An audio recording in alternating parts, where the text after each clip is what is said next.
갈라디아서 5장 1절로 12절까지 말씀 같이 읽습니다. 시작. 그리스도께서 우리를 자유롭게 하려고 자유를 주셨으니 그러므로 굳건하게 서서 다시는 종의 멍에를 매지 말라. 보라, 나 바울은 너에게 말하노니 너희가 만일 할례를 받으면 그리스도께서 너에게 아무 유익이 없으리라. 내가 할례를 받는 각 사람에게 다시 증언하노니 그는 율법 전체를 행할 의무를 가진 자라. 율법 안에서 의롭다함을 얻으려 하는 너희는 그리스도에게서 끊어지고 은혜에서 떨어진 자로다. 우리가 성령으로 믿음을 따라 의의 소망을 기다리노니 그리스도 예수 안에서는 할례나 무할례나 효력이 없으되 사랑으로서 역사하는 믿음뿐이니라. 너희가 다름질을 잘 하더니 누가 너희를 막아 진리를 순종하지 못하게 하느냐. 그 권면은 너희를 부르신 이에게서 난 것이 아니니라. 적은 누룩이 온 덩이에 퍼지느니라. 나는 너희가 아무 다른 마음을 품지 아니할 줄을 주 안에서 확신하노라. 그러나 너희를 요동하게 하는 자는 누구든지 심판을 받으리라. 형제들아, 내가 지금까지 할례를 전한다면 어찌하여 지금까지 박해를 받으리요?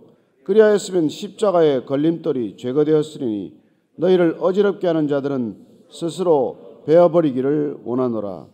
아멘. 사도 바울의 복음에 대한 열정, 복음의 능력에 대한 믿음은 흔들림이 없습니다. 우리의 신앙도 그런 믿음 위에 굳건히 세워져야 합니다.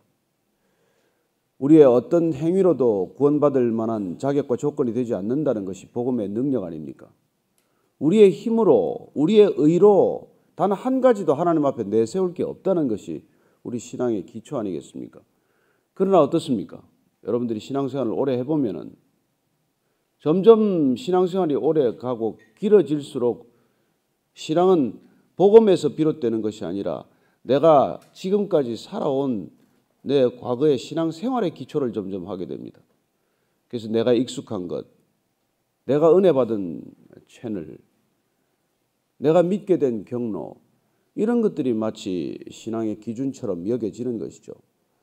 유대인들이 가장 안타까워해야 할 것은 그들이 아무 능력도 없고 아무 자격도 안 될 때 하나님께서 구원해 주셨다는 이 한 가지 믿음에서 벗어났기 때문에 그들은 점점 율법주의로 빠지게 된 것이죠. 그들은 해마다 유월절을 지켰습니다. 유월절이란 무엇입니까?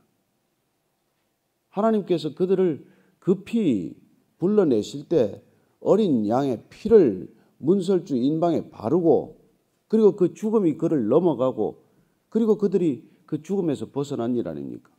그리고 생명을 얻었던 일 아닙니까? 그래서 해마다 유월절을 지키는데 나중에 유월절의 본질을 잊어버리면 어떻게 될까요? 유월절을 안 지키는 사람만 정죄하게 되는 것이죠. 마찬가지로 우리 신앙도 우리가 세례를 받았지만은 세례 교인이면 뭐합니까? 세례 참 뜻을 모른다면, 세가 그리스도와 함께 죽었다는 것을 기억하지 않는다면 내가 세례받은 사실이 여러분에게 무슨 능력이 되겠습니까? 그리스도와 함께 죽었다는 것을 확인하기 위해서 세례를 받았는데 세례 교인이라고 해서 뭐 세상 사람과 다를 바가 없다면, 아니 세례받지 않았지만은 말씀대로 살고자 몸부림치는 사람이 곁에 있다면 누가 더 하나님의 뜻을 따르고 있겠냐는 것이죠. 늘 우리가 신앙 안에서는 이런 의문과 이런 갈등이 일어나게 마련입니다. 오늘 다시 사도 바울은 그리스도께서 우리에게 뭘 하셨는지를 기억하라고 말씀하십니다. 자, 5장 1절 다시 읽습니다. 시작. 그리스도께서 우리를 자유롭게 하려고 자유를 주셨으니 그러므로 굳건하게 서서 다시는 종의 멍에를 매지 말라. 여러분, 종에게는 자유가 없지 않습니까? 그래서 속량하다, 그건 뭡니까? 종이 치를 몸값이 없기 때문에 종 대신 몸값을 치르고 자유인으로 풀어주었다. 그게 속량입니다. 그게 구원의 본질입니다. 우리 힘으로 풀려날 수 없는 걸 풀어주었다는 것이죠. 수렁에 빠졌습니다. 내 힘으로 못 빠져나오는 것이 수렁 아닙니까? 우린 다 죄의 수렁에 빠졌어요. 죄에서 우리 힘으로 건져 나올 수가 없습니다. 내 힘으로 내가 죄에서 벗어날 수 있다면 왜 구속이 필요하며 속량이 필요하겠습니까? 내 힘으로 죄에서 못 벗어나기 때문에. 어린아이들이 자기 힘으로 거짓말해서 못 벗어납니다. 우리도 무력에서 벗어나지 못합니다. 우리는 아무리 하나님을 믿지만은 사실은 돈 다음으로 하나님을 좋아할 뿐이지 돈보다 하나님을 좋아하는 사람은 그렇게 많지 않습니다.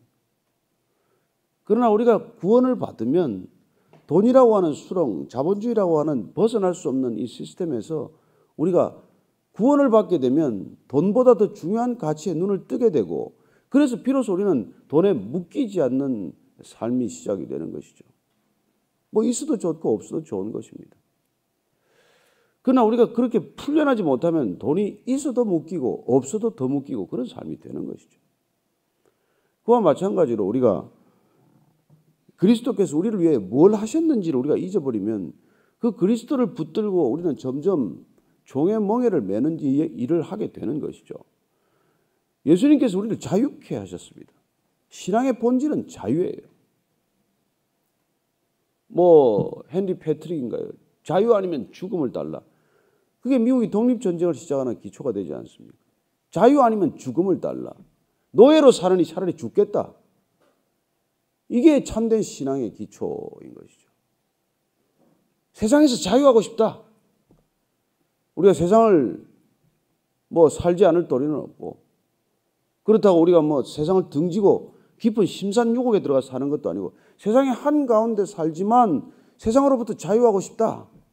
이게 신앙의 능력이에요.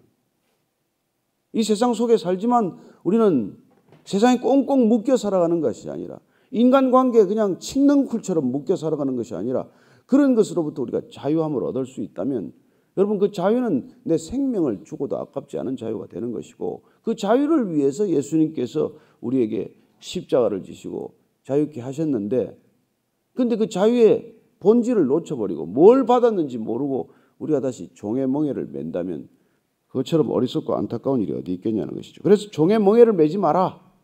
종의 멍에를 매지 말라. 이 종의 멍에란 무엇입니까? 우리가 신앙 안에 일껏 들어왔음에도 불구하고 신앙이라는 이름의 다른 거대한 어떤 제도적 틀에 갇혀서 거기서 요구하는 걸 하나씩 하나씩 다 받아들여야 마치 구원받은 삶으로 인도하는 줄로 착각하는 것이죠. 저와 여러분들이 뭐 늘 우리가 하는 얘기지만 우리가 날마다 새벽 예배를 나오기 때문에 더 좋은 신앙인이 되는 것 아닙니다.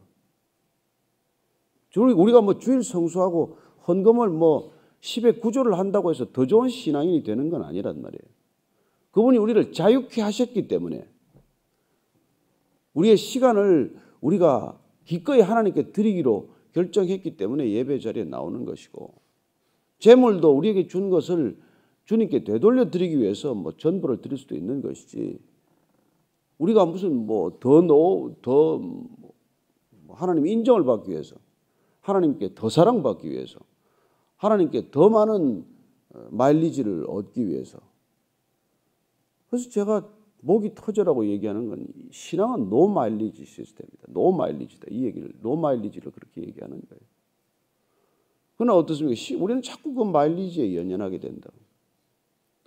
그래서 몇 대째 마일리지를 쌓았습니까? 나는 3대째입니다. 우리 집의 마일리지 가운데는 목사도 매치가 있고 장로가 매치가 있고 권사가 매치가 있습니다. 그래서 당신의 신앙과 무슨 상관이 있냔 말이에요. 그게 왜 당신의 신앙하고 무슨 연관이 있겠냐? 왜 없겠습니까? 그들이 쌓은 기도가 어딘데? 그래서 대개는 그 기도 적금 탄 걸 타박는 거로 생각을 해. 나는 집안에서 어른들이 나한테 적금을 많이 부었습니다. 저는 그 적금을 죽도록 빼먹어도 아마 남을걸요. 예, 그런 신앙을 가진 사람들의 대표적인 게 이스라엘의 이 바리새인들이었단 말이에요. 타종교도 마찬가지죠. 뭐 선행을 왜 합니까? 기쁨으로 선행을 하는 게 아니라 막 그냥 목에 핏대를 세워가면서 선행을 하는 사람이 있어요. 내가 선행을 얼마나 하나 봐라. 근데 바울은 어떻게 말합니까? 자, 2절입니다. 시작. 보라, 나 바울은 너에게 말하노니 너희가 만일 할례를 받으면 그리스도께서 너희에게 아무 유익이 없으리라. 할례를 또 받겠다면 일껏 이방인들 가운데서 이제 예수님을 믿게 되었습니다. 그들에게 유대인 그리스도인들이 너희들 할례를 받아야 된다라고 해서 할례를 받게 되면 그리스도가 십자가에서 돌아가신 게 아무 유익이 없답니다. 사실 할례를 받고 안 받고가 중요한 게 아니죠. 그런데 할례를 받아야 구원이 유지되는 것처럼 해서 그 할례를 받게 되면 그러면 구원, 처음 받은 구원을 무효로 돌리는 게 되지 않느냐.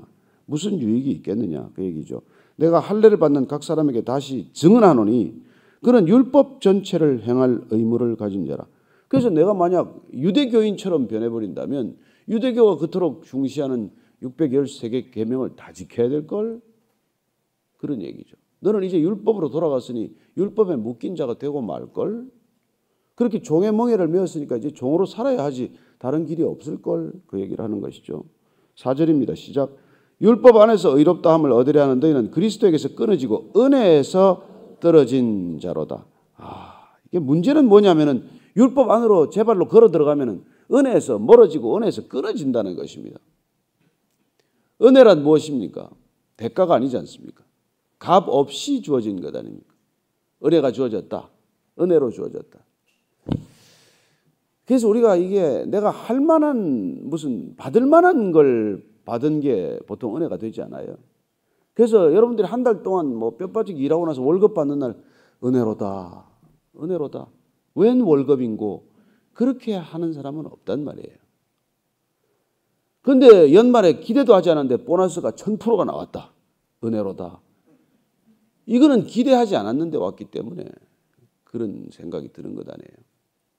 그래서 저는 여러분들이 이 죄가 깊은 곳에 은혜가 깊다는 말이 그래서 생긴 거예요.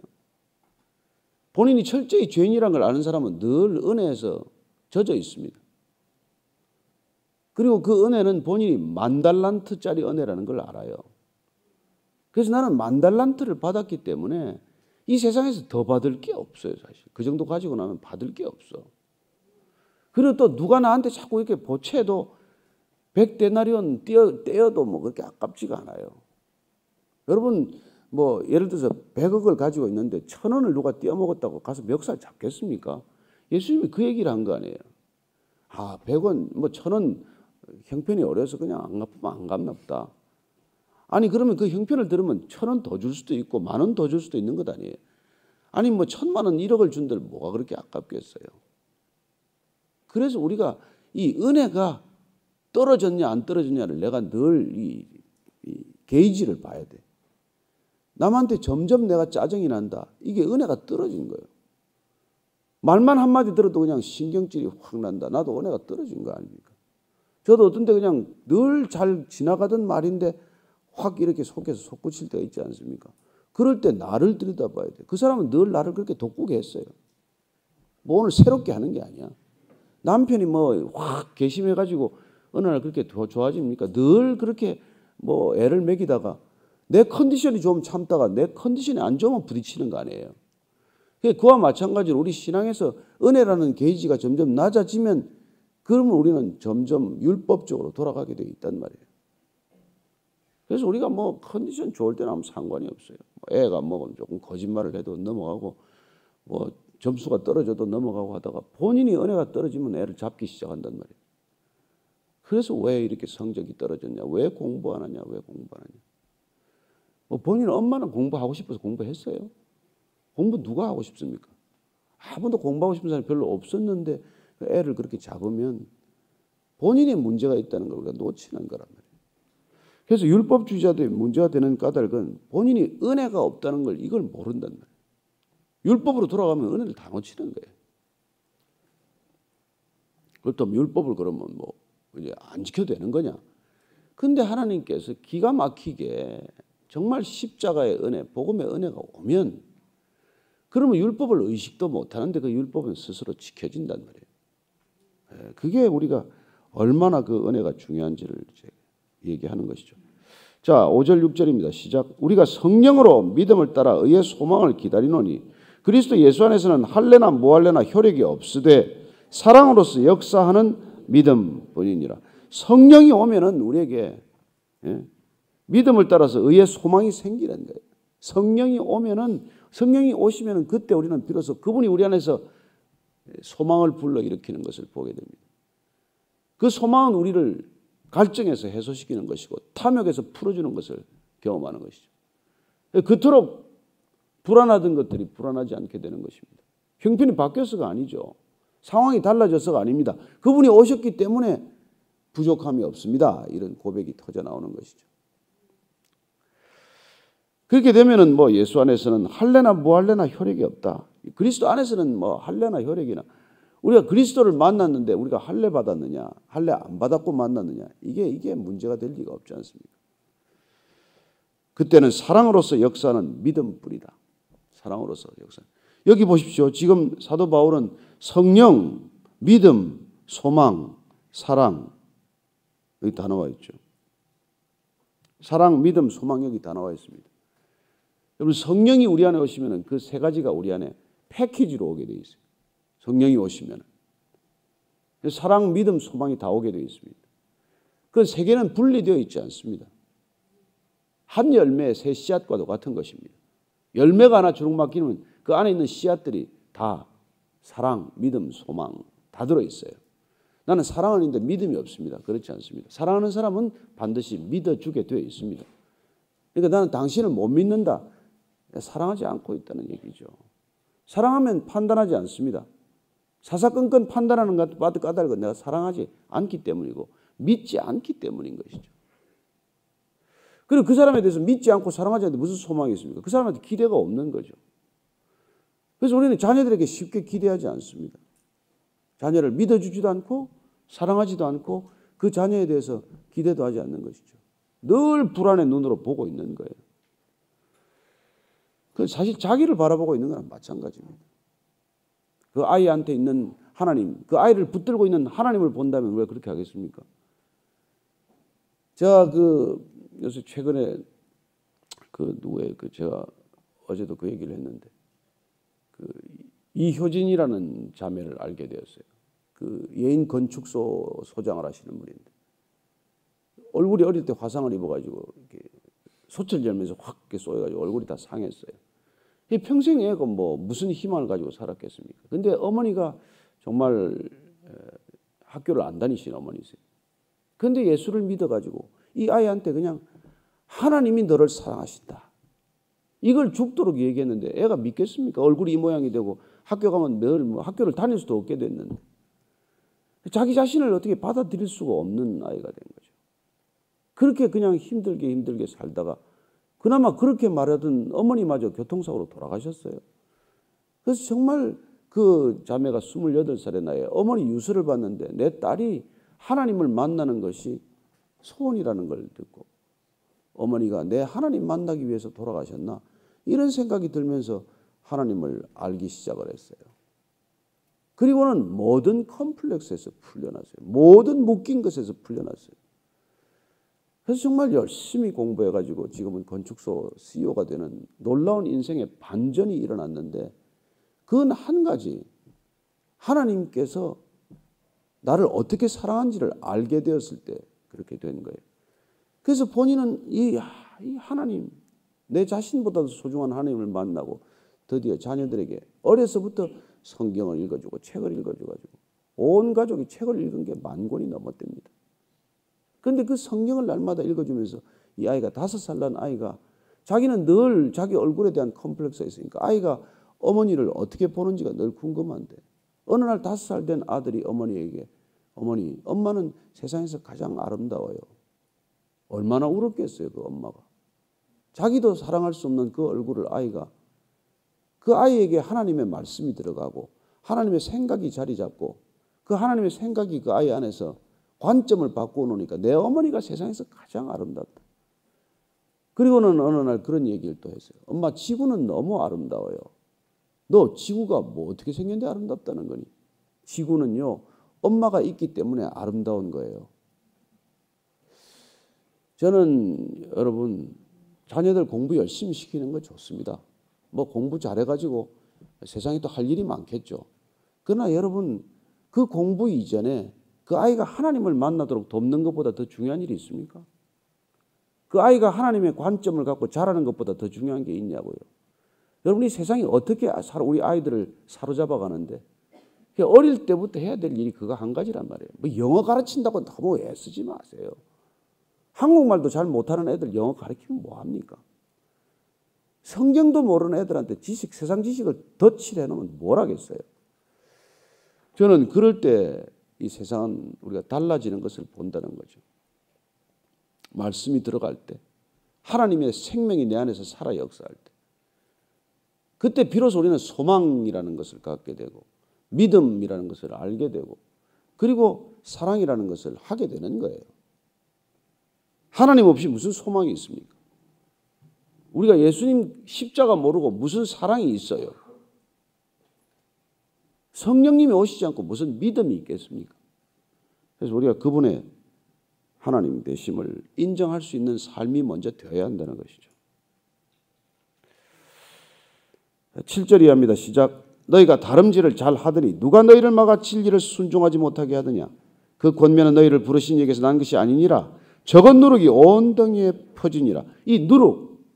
그래서 유월절 때는 누룩이 없는 떡을 먹었단 말이에요. 이 누룩의 상징성을 가르친 것이죠. 조그마한 것도 전체를 못 쓰게 만든다. 아니 누룩이야 좋죠. 이스트야 빵을 발효시켜서 빵 덩어리를 부풀게 하지만은 우리가 죄처럼 죄의 비유로서의 누룩과 같은 죄가 들어오면 우리 전체 인생을 그렇게 못 쓰게 만들어 버린단 말이죠. 그래서 사도 바울은 누룩 얘기를 이게 또 하는 겁니다. 고린도전서를 보면은 제가 읽어드릴게요. 고린도전서에 보면 누룩 얘기가 나와요. 어디 나옵니까? 안 보이네. 고린도전서 5장 6절 이하를 제가 읽어드릴게요. 너희가 자랑하는 것이 옳지 아니하도다. 적은 누룩이 온 덩어리에 퍼지는 것을 알지 못하느냐. 너희는 누룩 없는 자인데 새 덩어리가 되기 위하여 묵은 누룩을 내버리라. 우리의 유월절 양 곧 그리스도께서 희생되셨느니라. 이러므로 우리가 명절을 지키되 묵은 누룩으로도 말고 악하고 악의에 찬 누룩으로도 말고 누룩이 없이 오직 순전함과 진실함의 떡으로 하자. 이 누룩, 죄의 누룩, 율법의 누룩을 버리라는 것입니다. 그 누룩을 버리지 않고서는 우리가 이 복음의 능력을 체험할 수 없다는 것이죠. 하여튼 내가 끼어들면 복음은 누룩이 번지듯 번져간다는 것입니다. 내 공로의식이 내가 뭔가를 좀 했지. 그래도 내가 예수 믿는데 내가 숟가락이라도 들었기 때문에 믿은 건 아닙니까? 그 숟가락을 드는 순간 누룩이 온 몸에 퍼진다는 거예요.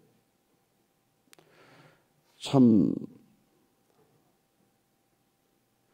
그래서 적은 누룩이 온 덩어리에 퍼지지 않도록 하는 우리의 신앙, 이런 깨어있는 신앙이 필요하다는 것이죠. 우리 몸에 누룩이 번지는 순간 우리는 복음을 발로 걷어차게 되어 있단 말이에요. 그래서 지금 10절 이하입니다. 시작. 나는 너희가 아무 다른 마음을 품지 아니할 줄을 주 안에서 확신하노라. 그러나 너희를 요동하게 하는 자는 누구든지 심판을 받으리라. 형제들아, 내가 지금까지 할례를 전한다면 어찌하여 지금까지 박해를 받으리요? 그리하였으면 십자가의 걸림돌이 제거되었으리니 너희를 어지럽게 하는 자들은 스스로 베어버리기를 원하노라. 십자가의 걸림돌로 만든 게 뭡니까? 이게 할례요, 율법이란 말이에요. 할례 받으라. 그래서 십자가 믿는 게 훨씬 쉬웠을 거예요, 이방인들에게. 그리고 다른 유대인들에게도. 그러나 이 십자가가 걸림돌이 된 까닭은 그런 게 아무 소용이 없다. 이게 걸림돌이 된 거죠. 당신이 할 수 있는 일은 아무것도 없다. 이게 여러분 지성인들에게는 엄청난 자존심을 건드리는 거예요. 네가 할 수 있는 건 없다. 왜 내가 할 수 있는 게 없겠어요? 그러니까 이성적인 사고를 하는 사람들에게는 너는 그냥 하나님을 하나님으로 인정하라. 이게 안 된단 말이에요. 나로 가득 차 있는 사람은 그게 안 되는 부분이에요. 그게 걸림돌이에요. 거기 걸려 넘어지는 거예요. 십자가를 믿어라. 이게 안 된단 말이에요. 구리 놋뱀을 쳐다보라. 그러면 내가 불뱀에 물렸을지라도 살리라. 이게 안 된단 말이에요. 아니 지금 독이 몸에 퍼지는데 구리 놋뱀은 봐서 뭘 하겠다는 거냐. 이거 아니에요. 그런데 그게 출애굽 백성들에게 하나님께서 십자가를 보여주신 거 아닙니까? 그리고 우리도 지금 이 시대도 십자가를 바라보라. 거기 걸린 예수 그리스도를 바라보라. 너 대신 거기에 죽으신 십자가를 바라보라. 그러면 내게서 죄악이 떠나리라. 이게 안 믿어진다고. 해독이 된다는 게 안 믿어진다고. 이게 걸림돌이란 말이에요. 차라리 네가 10년간 면벽좌선을 해라. 어? 내가 하루도 빠짐없이 10년간 아침 예배를 드리라. 이게 훨씬 쉬워요. 그러면 너는 100점짜리 구원을 받으리라. 이건 되는데 그냥 십자가만 믿어라. 이게 안 된다. 저는 여러분들이 된 줄로 믿습니다. 되었기 때문에 여러분들이 이 자리에서 기뻐하면서 예배를 드리는 줄로 믿습니다. 자, 그렇게 사도 바울이 마지막에 막 저주가 같은 말을 합니다. 너희를 어지럽게 하는 자들은 스스로 베어버리기를 원하노라. 이 베어버린다는 뜻은 사실은 할례를 내포하고 있어요. 할례가 베어버리는 거거든요. 근데 너희들이 믿는 그 이 십자가를 걸림돌로 만드는 그걸 베어버리라고 이렇게 말씀하고 있는 것이죠. 베어버리라. 참 안타까운 일입니다. 그래서 베드로전서는 보면은 베드로전서 2장 6절, 7절, 8절 제가 읽어드리겠습니다. 성경에 기록되었을 때 보라 내가 택한 보배로운 모퉁이 돌을 시온에 두노니 그를 믿는 자는 부끄러움을 당하지 아니하리라 했으니 그러므로 믿는 너희에게는 보배이나 믿지 아니하는 자에게는 건축자들이 버린 그 돌이 모퉁이의 머릿돌이 되고 또한 부딪히는 돌과 걸려 넘어지게 하는 바위가 되었다 하였느니라. 그들이 말씀을 순종하지 아니하므로 넘어지나니 이는 그들을 이렇게 정하신 것이라. 십자가를 높이 세우셨습니다. 다음 주간 고난주간으로 들어갑니다만 그 예수님께서 십자가를 지시기 위하여 고난의 길을 기꺼이 걸으십니다. 그 십자가를 높이 세우셨는데 그 십자가에 걸려서 넘어져서 예수를 못 믿는 사람들이 뜻밖의 많습니다. 십자가가 나하고 무슨 상관이 있겠습니까? 그 십자가를 믿으라는 말이 내 가슴을 때리지 않는데 십자가 믿어지겠습니까? 그래서 걸려 넘어지고 마는 것이죠. 수많은 사람들이 십자가로 구원을 받은 반면에 또 많은 사람들이 십자가에 걸려 넘어지는 것을 보게 됩니다. 우리는 십자가에 구원받은 사람인 줄로 믿으시기 바랍니다. 십자가만으로 충분하다고 믿으시기 바랍니다.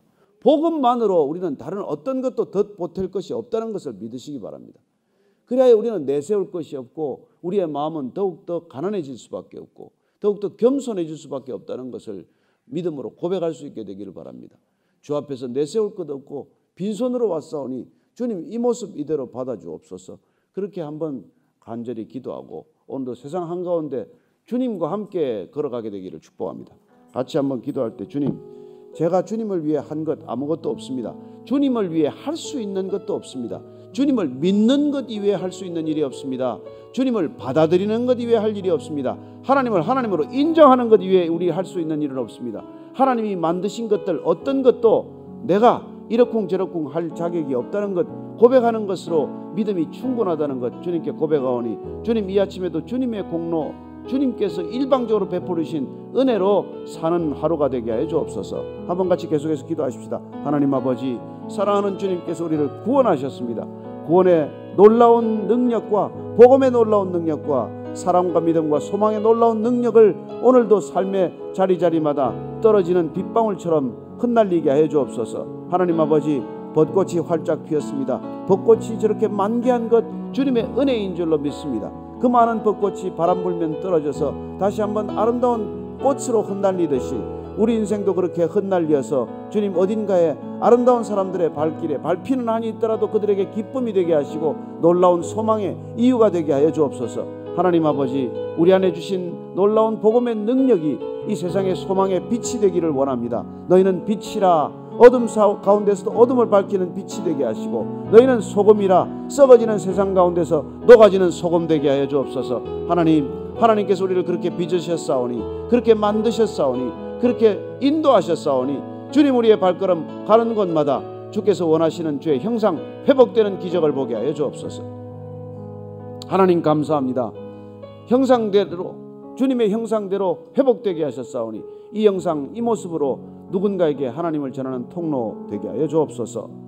이제는 우리 구주 예수 그리스도의 은혜와 아버지의 사랑과 성령의 인도하심이 오늘 사도 바울께서 그렇게 적은 누러기를 경계하라고 말씀하셨던 우리 안에 있는 조그만 의식이라도 나로 인해서 마치 구원받은 것 여겨지지 않게 하시고 다시 한번 우리 안에 있는 죄의 누룩 다 쫓아내기로 결심한 이 자리에 고개 숙인 성결의 사람들 거룩한 영적인 능력의 형제 자매들 위해 지금부터 영원까지 함께 하시기를 간절히 축원하옵나이다. 아멘.